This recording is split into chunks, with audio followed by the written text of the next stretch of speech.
Welcome to the Genius Factory. Enjoy the video. You start by measuring the locker interior precisely, height, width, depth, because fit matters. Once measured, transfer dimensions to foam board and mark cut lines. This saves adjustments later. Use a straight edge and a sharp craft knife for clean edges and cut slowly to avoid tearing. While cutting, line up pieces on the floor to confirm orientation.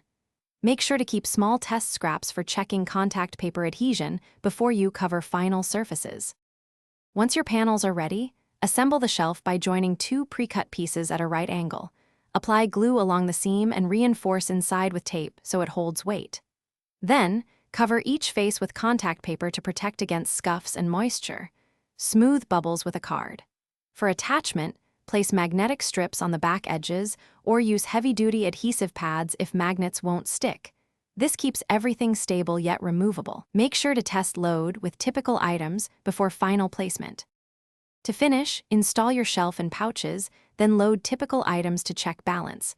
Adjust magnet placement or add a second strip if tilting occurs. Once satisfied, seal exposed foam edges with tape to prevent peeling and label compartments for quick access. If something goes wrong, for example, magnets don't hold, switch to Velcro or 3M command strips and redistribute weight toward the locker back wall. That increases stability without drilling. Finally, test daily for a week and tweak as needed. Thanks for watching. If you found this helpful, don't forget to like and subscribe.